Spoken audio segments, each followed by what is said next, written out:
The most unbelievable hour of television begins right now on Ripley's Believe It or Not.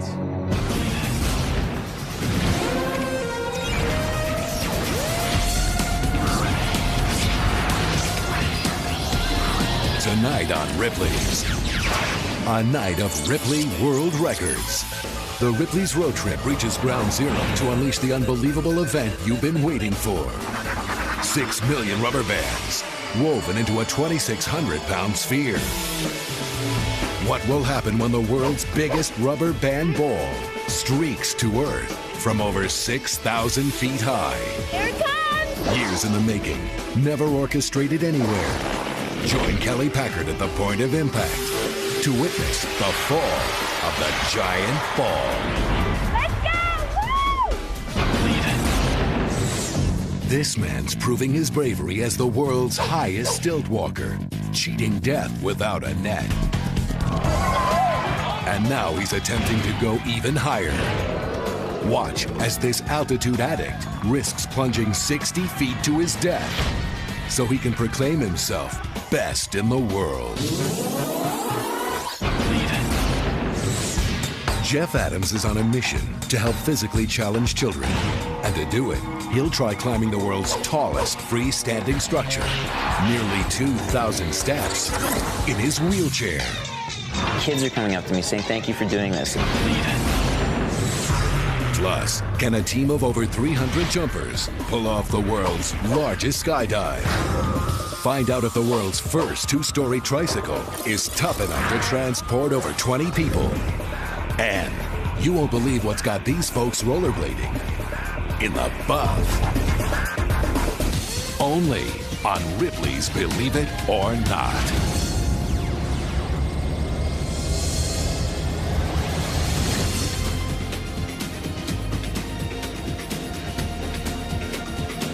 Hello and welcome to a special edition of Ripley's Believe It or Not.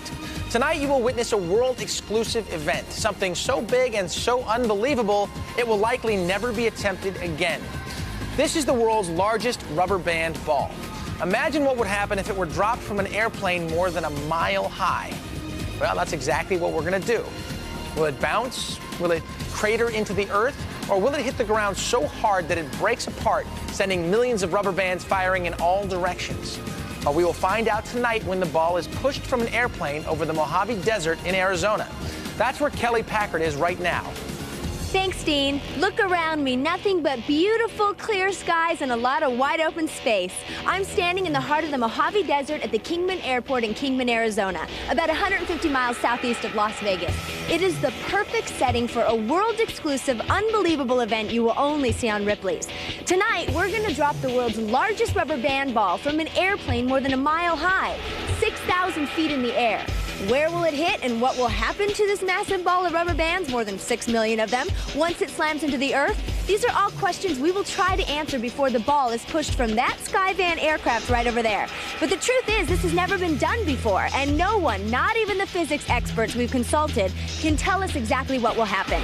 I want you to meet the man who created this enormous ball. This is Tony Evans. He has come here to Kingman, Arizona, all the way from Swansea in Wales, which is where he created this oversized ball of rubber bands. Welcome, Tony. It's nice to meet you. One obvious question. Why did you do this?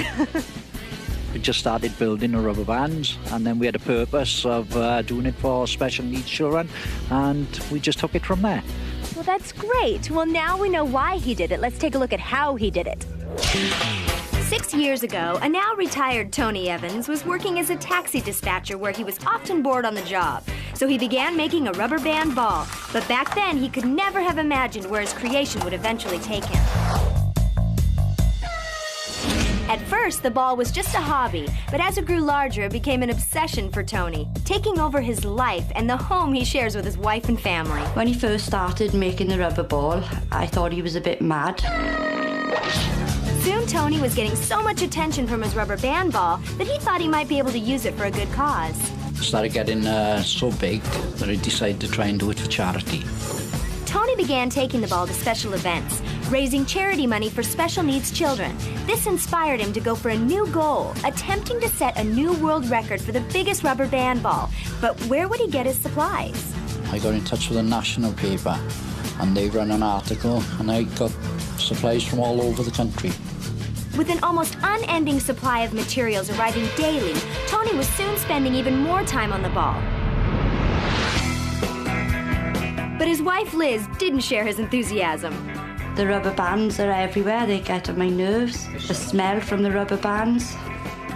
I spend most of my time in the workshop doing bands to put on the ball, and I think she feels that she's a rubber band ball widow now.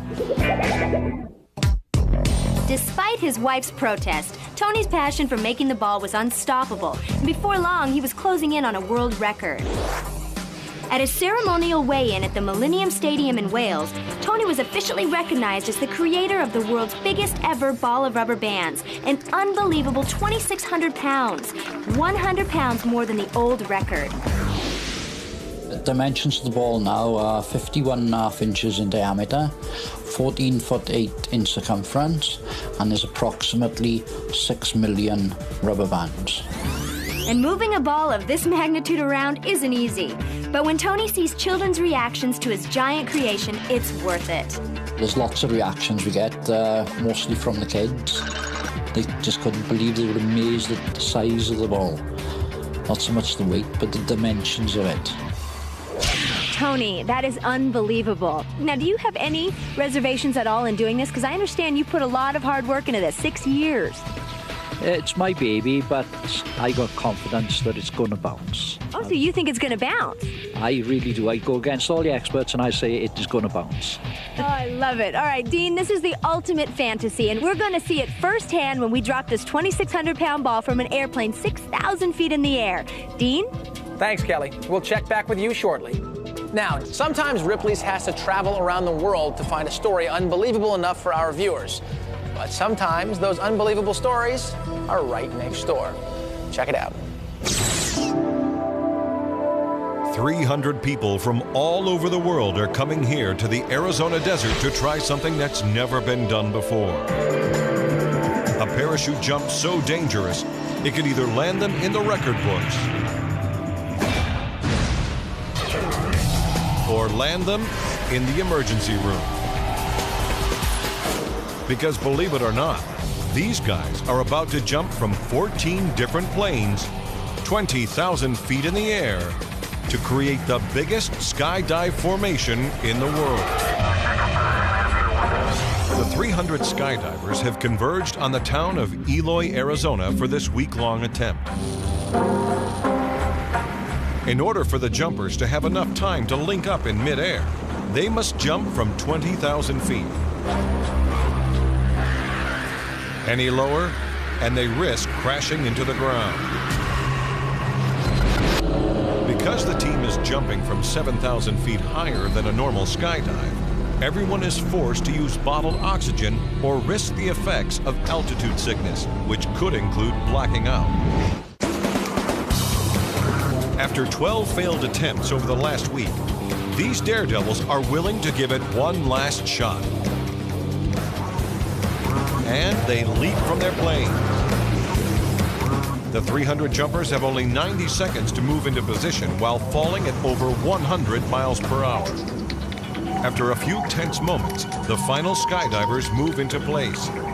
One wrong move could send them all spinning out of control. This is it.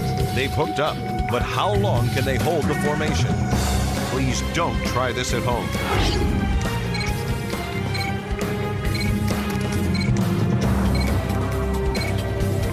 The center chute flies open, and after holding the design for 7 seconds, they've done it.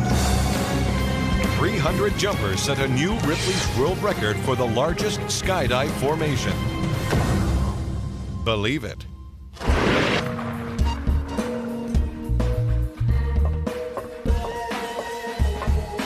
Walking down a flight of stairs, or up a flight of stairs.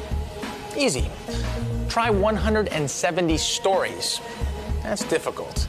Now imagine doing that in a wheelchair.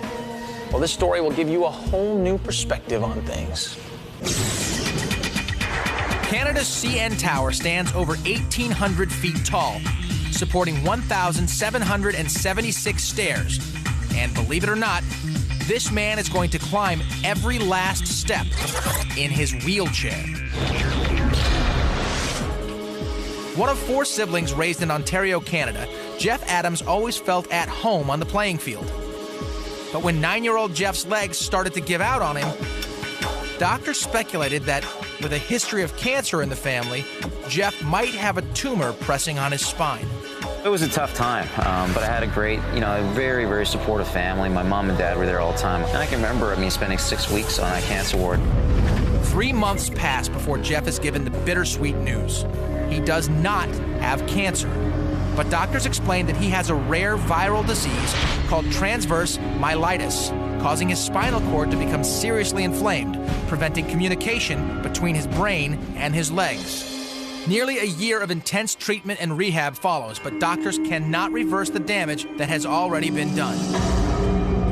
And when 10-year-old Jeff finally emerges from the hospital, it's in a wheelchair. He'll never walk again. Jeff seeks comfort in a familiar world: athletics. His fierce competitive spirit drives him all the way to the champions podium at the World Championships and the Paralympics. But it's not all about winning. All right, who's next? You up? Working with children from all walks of life has become a passion for Jeff. You see how he's jumping and using his legs for power? What you're going to do is you're going to use speed for power. Still, despite all of his achievements, Jeff has grown increasingly frustrated with the lack of accessibility for wheelchair-bound people. His new mission is to spread awareness. So Jeff created Step Up to Change, a high-profile, mind-opening event centered around one awesome challenge. Can he become the first person to climb the world's tallest freestanding structure in a wheelchair? The media gathers to witness this mammoth feat. Showing his struggle with nearly 1,800 steps will highlight the difficulty of wheelchair access. The goal is intimidating. After months of intense preparation, from the weight room to stairwell training in different high-rises, the day of the big climb finally arrives. With an excited crowd cheering him on, and with Ripley's exclusively allowed to follow him on his climb, Jeff is off, aided only by a small crutch in one hand. This is not something you should try at home. I'm using the muscles on either side of my body. I'm also trying to use both levels of the railing so that my shoulders are getting a break. After 55 minutes and 400 stairs, his system is working like a charm. So a quarter of the way up, feeling good. Although his body is taking a beating, passing his 600th step, Jeff's spirit is soaring. Encouraging pictures and kind words from school kids cover the walls and help spur him on as he passes the 2-hour mark. We just hit halfway. These guys have a little more energy left than I do. But it feels good. 1,500 stairs have passed beneath Jeff's wheels, and he continues fighting through the pain, determined to reach the top. Drawing on all his hours of strength training, Jeff knows the finish is within reach. The crowd is bursting with excitement, waiting for Jeff to arrive. And finally, 5 hours later, he makes it to step number 1,776. With one final push, Jeff has done it, climbing to the top of one of the tallest buildings in the world, a third of a mile into the sky, in a wheelchair. Feels great. I mean, this was such a good day. Couldn't have gone any better. We surprised ourselves today. Including his chair, Jeff weighs 165 pounds. He pushed himself up the more than 1,700 stairs. Now, if you do the math, that's equivalent to lifting 115,440 pounds.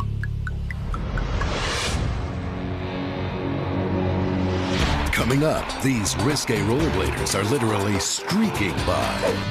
You won't believe what's got them skating naked on the streets of San Francisco.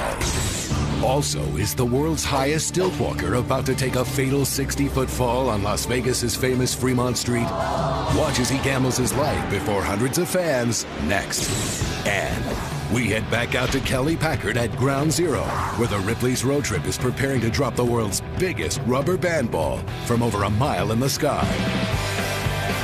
Will it bounce? Will it blow up? Never attempted before. Be there when Ripley's lets the big ball fall.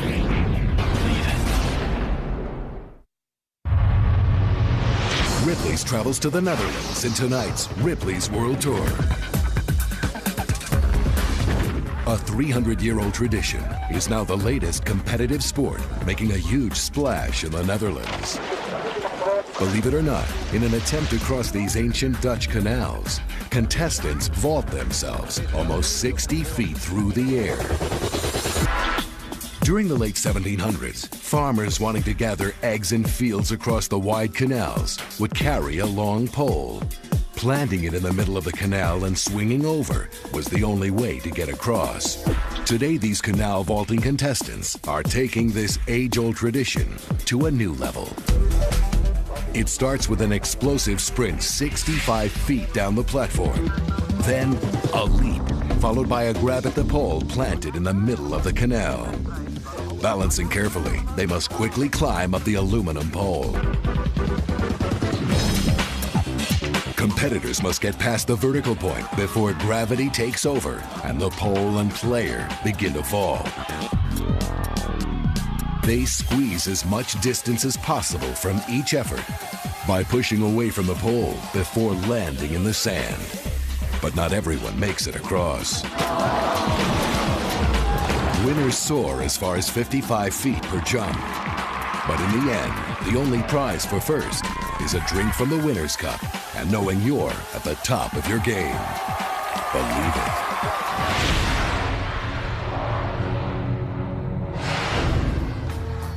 What do you think will happen when the rubber band ball hits the ground? Well, it won't be long now. The creator of the ball, Tony Evans, is about to bid a fond farewell to his masterpiece as it's being loaded onto the plane. Liz pulled out the video camera to capture this emotional moment as Tony sends the ball off to America. With help from movers, he rolls the giant ball down the driveway one last time before it is to cross the Atlantic to be put to the ultimate test. After traveling by truck from Wales to London, the ball was loaded onto a plane and flown over 5,000 miles to sunny California. Once the ball arrived at Los Angeles International Airport, it was taken to the Ripley's warehouse. Here, it was loaded into a weatherproof plexiglass container and attached to a trailer. That's where Kelly Packard stepped in to take the ball on a cross-country tour as part of the Ripley's Road Trip. Dean, the rubber band ball traveled over 6,400 miles as the Ripley's Road Trip made its way from the streets of Los Angeles to the beaches of Florida, up towards the Smoky Mountains of Tennessee, past the shadows of the nation's capital and the National Monument, over the London Bridge at Lake Havasu, and onto its final destination, Kingman, Arizona. People from around the country waited for our arrival and donated over 94,000 rubber bands that were later strung together and added to the ball. Everyone wanted a photo with the world's largest rubber band ball. And of course, everybody had a prediction of exactly what would happen when it hit the ground. Oh, it's gonna bounce. It's got to. It's gotta bounce, right? It's a rubber band ball. I don't know. That's my guess. But I think it'll bounce a little. I think anything that falls out of an airplane bounces. The final leg of the road trip brings us to Kingman, Arizona, where Tony Evans, the creator of the ball, was reunited with his masterpiece for the first time in 8 months since it had arrived in America. It was an emotional reunion for Tony as he realized that his dream of dropping his ball of rubber bands was just hours away. Well, this is going to be unbelievable. The countdown continues. I'll be back in a moment with more from home base at the Kingman Airport in Kingman, Arizona. With a population of over 6 billion, there is no shortage of unique and amazing people in this world. In fact, Ripley's recently discovered one remarkable individual you really have to see for yourself. Jeff J is about to take a walk on the wild side, and if he's not careful, it could cost him his life. That's because Jeff will be walking on the world's tallest stilts, soaring 6 stories high over Fremont Street in Las Vegas, Nevada. And believe it or not, he'll do it all without a safety net. Jeff first started working with stilts when a friend challenged him to design a pair that would be more flexible. So he came up with these versatile stilts called power skip jumping shoes, allowing athletes to take the sport of extreme stilt walking to new heights. And for the past 6 years, Jeff has been obsessed with designing and walking on high-performance stilts. But for this Ripley's challenge, Jeff found himself back at the drawing board, attempting to design a functional pair of 60-foot stilts. I thought, my first thought was, you know, that's just ridiculous. Well, that sounds like a good engineering challenge. Jeff got to work, creating the world's tallest stilts out of space-age material, strong enough to support his 195-pound frame, yet light enough for him to maneuver. The material is a carbon fiber material, and it's extremely light. It has an 1/8-inch wall. After 3 months of work, each stilt measures 60 feet long and weighs 50 pounds. The diameter in the middle of the stilts is greater than at the top and bottom. It's a design that Jeff claims will prevent the stilts from wobbling when he stands on them for the first time. Earlier today, the Ripley's crew started preparing for Jeff's death-defying walk. Jeff will attempt to walk from one side of Fremont Street to the other. With everything in place, the Ripley's crew is now set, with 7 cameras strategically placed to catch all the action. A point-of-view camera will show you what Jeff sees every step of the way. Just try and keep as much balance as possible. I mean, just try and feel what the stilt's going to do. It's like walking in water on stilts at this height. It's now time for Jeff and his stilts to be raised 60 feet in the air. The danger involved is very real, and paramedics are standing by should anything go wrong. Following now, how you did it was probably most likely injuries to your spinal cord, head injury, and most likely some type of internal injuries, probably heavy bleeding, things of that nature. Working without a safety net, Jeff is taking his life into his own hands. One wrong move could knock him off balance, sending him crashing from 6 stories in the air to the concrete below.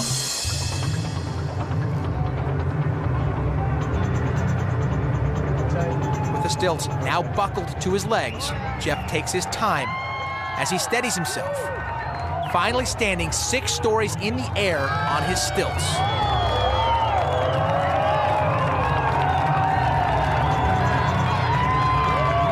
The lift starts to move away, and Jeff is now balancing completely on his own. In the silence before the walk, Jeff takes a moment to compose himself.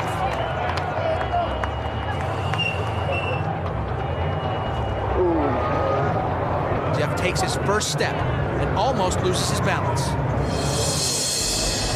At 60 feet, Jeff cannot afford to lose focus for even a split second. Jeff struggles to keep his balance. These stilts are 20 times the size of a standard 3-foot stilt. Step by step, Jeff makes his way across the street, walking 6 stories in the air without a net. With his stilts wobbling, Jeff fights to maintain control.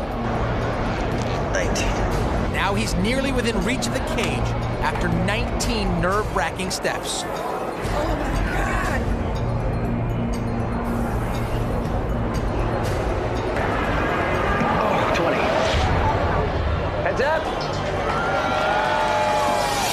Incredibly, he's done it. Jeff J becomes the first person in the world to walk on 60-foot stilts, unbelievably taking 20 steps. I believe it. I'll tell you what, 20 steps, I believe it. Good job, man. That was awesome. In this Ripley's replay, you can see Jeff fighting gravity to complete this history-making walk. When I first started doing it, I didn't think I was going to be able to do it. I mean, I thought I was going to stand still. I didn't think I was going to make it. But 20 steps later, believe it or not, I made it. We'll be right back.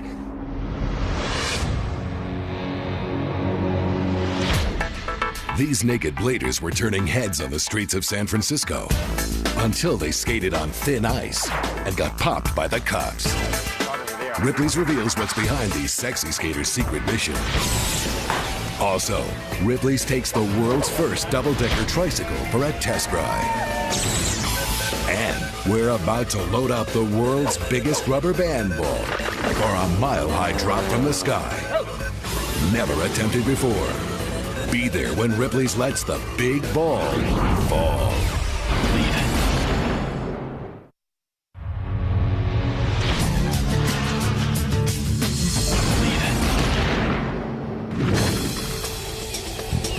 Florida resident Roger Dumas has always been obsessed with bicycles. But recently, he's taken his fascination to a whole new level. Literally. Because believe it or not, Roger's built the world's biggest double-decker tricycle. And he's about to try and ride the 21-seat contraption. Roger Dumas has spent the past 20 years tinkering with these two-wheeled toys. Even setting a world record on Ripley's with a bike big enough to hold everyone at his family reunion. An amazing 55-seat cycle. We did it! But Roger wasn't ready to stop there. He began working on a bike design nobody ever imagined. Made from thick aluminum tubing, this futuristic-looking 21-seat cycle can hold up to 3,000 pounds. Nothing was done on paper, so everything we had to do, I had to take and think about it and just build from there. And today, they're ready to put the double-decker trike to the test. Okay, everybody that's going. Roger, friends, and family climb aboard. But will the untested vehicle be able to withstand all this weight? So far, so good. Okay. Riders push, and the two-story creation slowly begins to roll. Everything's going as planned. But just as it rounds the first corner, there's a problem. Roger's bike busts a chain. We're gonna lose it. But refusing to stop there, Roger roots his team on. Okay, keep going, you're all right. Unwilling to give up on the prototype's first public appearance, the riders push on. Hey! Let's go, one more block! Roger Dumas proves that the double-decker tricycle can not only support the weight of their friends and family, but can also endure a cross-town ride. It was great. We went a long ways, and I enjoyed it.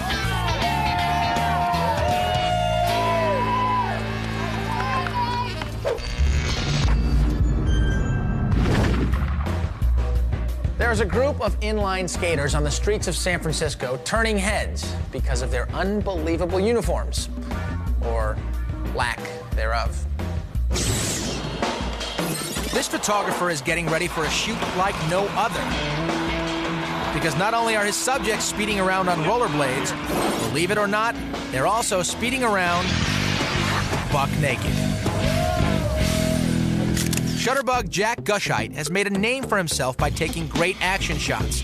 Now using his naked eye, he'll try to capture an artsy image he never thought possible. Nudes on the move. After a quiet early morning meeting, the San Francisco rollerbladers strip down to nothing more than their helmets and a smile. They begin under the beautiful Bay Bridge, where Jack is hoping to get just the right shot. But with cars everywhere and people all around, it won't be easy. Stripped bare and ready to roll, Jack leads the pack on a wild ride.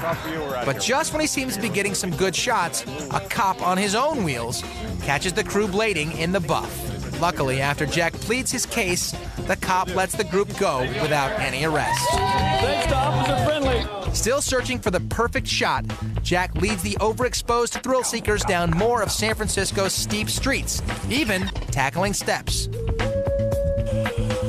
Finally, Jack gets just the shot he was hoping for. A one-of-a-kind, bare-bones action photo. No buts about it.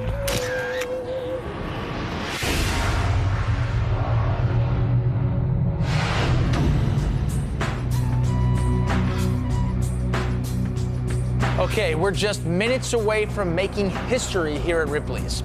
The world's largest rubber band ball is about to be pushed out of a plane flying over a mile high. Now, what is being attempted is extremely dangerous and unpredictable. The speed of the specially designed airplane has to be just right, and the winds have to be perfect. Our team of highly trained experts has been working for almost an entire year preparing for today's big event. So let's go back out to Kelly Packard in the heart of the Mojave Desert, where the countdown continues. Thanks, Dean. We are going to have cameras capturing every moment inside the plane before the ball is dropped as well. In fact, we've got 15 cameras covering this unbelievable event.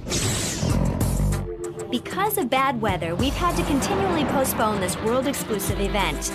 But today, the weather conditions are perfect. It's almost eerie in the desert as the winds are calm and there are very few clouds. We only get one chance. If the ball isn't rolled out of the plane at exactly the right second, it could fall through the air out of control. Okay. Let's have a good one. Let's have a safe one. Yes. Let's get it up. Go. With the plane and skydivers on site, the ball is now ready to be loaded in and flown to the drop zone.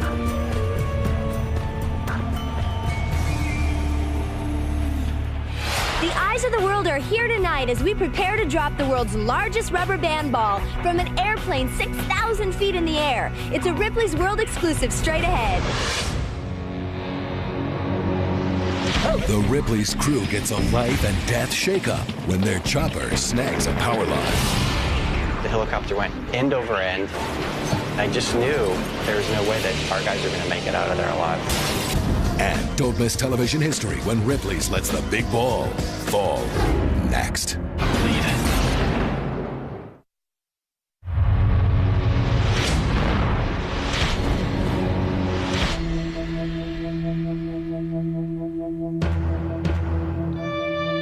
People are always asking us if everything on Ripley's is true. And they always ask us, does anybody ever get hurt? Well, yes, everything we show is true. And yes, people do get hurt.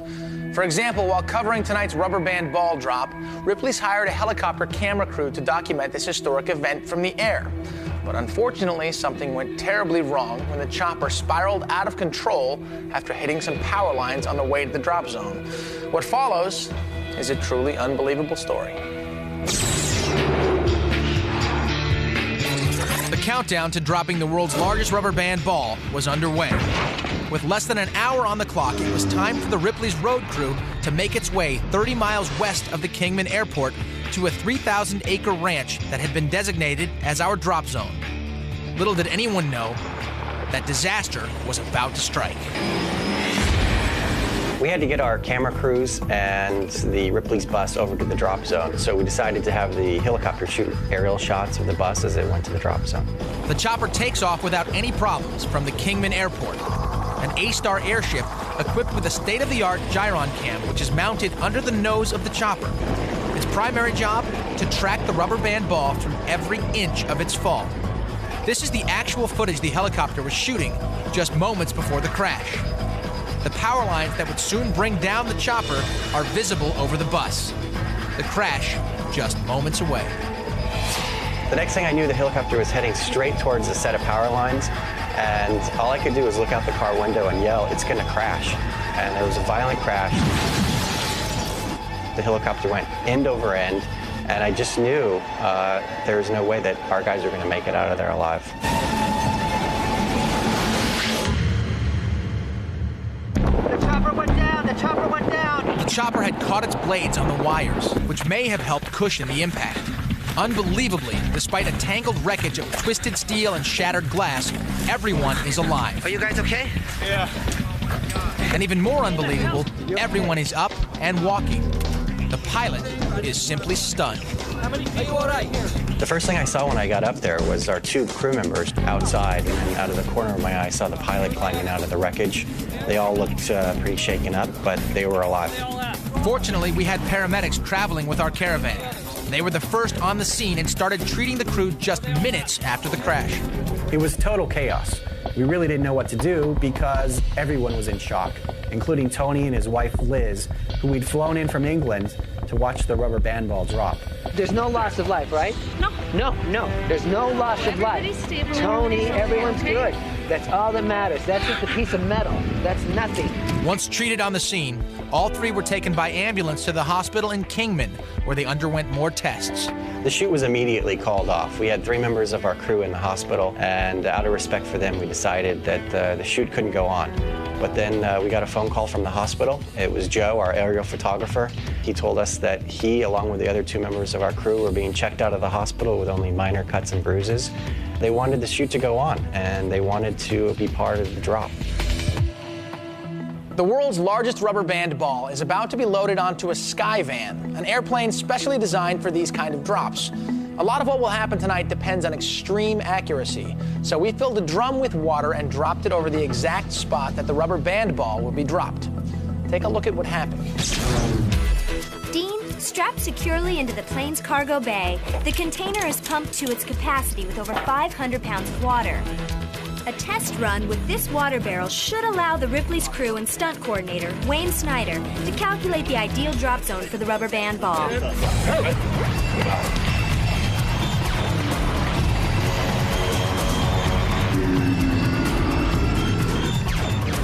plane is now in perfect position and ready to make the drop. Green light, 3, 2, 1, exit.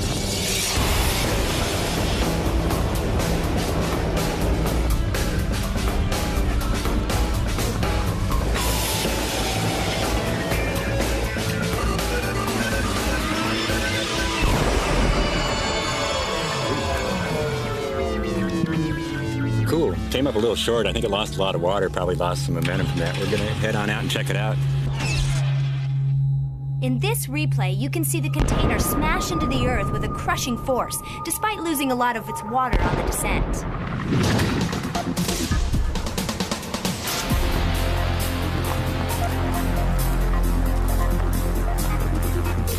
Not too bad, 80 feet off the center line, but it went way longer than I thought. And I think that ball will carry a lot farther. By dropping the barrel, we now have an idea of where to position the cameras to get the best shot of the ball when it hits the ground. But we still don't know what it'll do. Will it bounce, break apart, or crater into the earth? We're just minutes away from the drop, and whatever the outcome may be, it's sure to be spectacular. Well, let's get this plane airborne. Good luck, guys. Dean, the next time you see me, I'll be at the drop zone waiting to see what happens when the world's biggest rubber band ball falls from the sky. Don't budge. We'll be back to watch the ball fall next.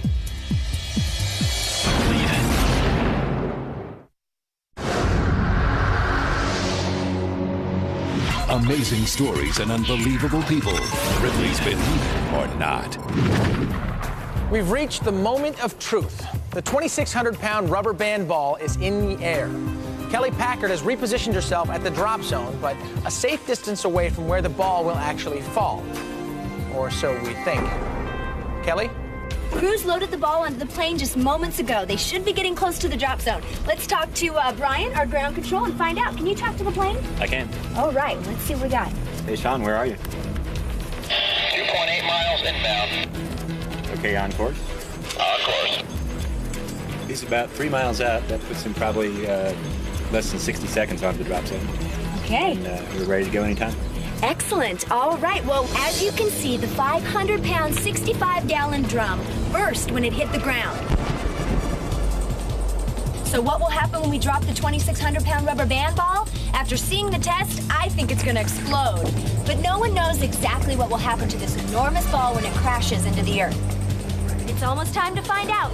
I see the plane. Let's all get into the Jeep. It's time for the drop. The moment we've all been waiting for is finally here. Let's do it. Let's wait for the countdown. Inside the plane, skydivers wearing helmet cameras get the ball ready for its trip. The straps used to harness the ball to the plane are taken off. Now the crew must keep the ball steady until the captain gives the green light for the ball to be pushed out of the plane. If it rolls out too early, the ball could rock the plane and the pilot could lose control. In the air and on the ground, everyone's ready. The pilot gives the green light and the countdown begins. 3, 2, 1. 2 skydivers have hold of the ball as it leaves the plane. One of them pushes away while the other stays directly on top of the ball. Watching as it falls at more than 400 miles an hour towards the ground. That thing's jumping fast! Here it comes, you guys!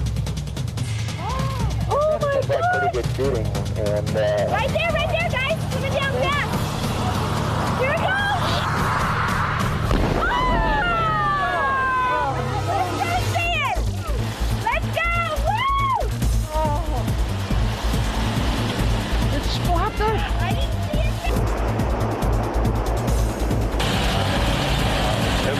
Look at it!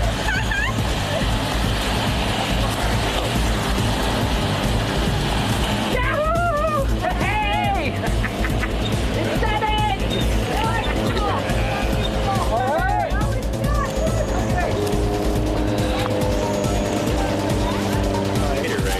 Look at my rubber bands. Okay, yeah, hi. Look at my rubber bands. Look! It made a crater! Oh, look at the size of the orb. Come here! Look at it! Wait, listen to it! Listen to it! The rubber bands are still snapping! Oh! Listen! Oh my gosh! Oh, this is so exciting! Tony, what was going through your mind as it was falling? Heartbroken. Heartbroken? In this Ripley's replay, you can see the ball as it exits the plane and begins its descent towards Earth, falling through the air at 400 miles an hour.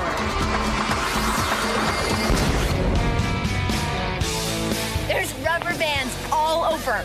Look at this, all over. Okay, let's get one last picture with the ball. One word, unbelievable. The world's largest rubber band ball falls from the sky 6,000 feet up, and you saw it only on Ripley. Let's take a final look at the ball as it slammed into the ground. I guess everyone was right. The ball cratered, bounced, and fired thousands of rubber bands through the air. Unbelievable. And you saw it only on Ripley's. Good night.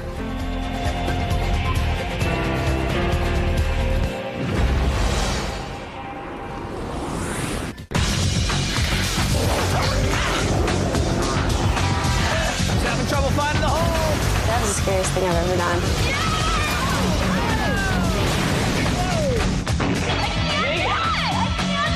Only those with the guts. All right, let's do this. Win the glory.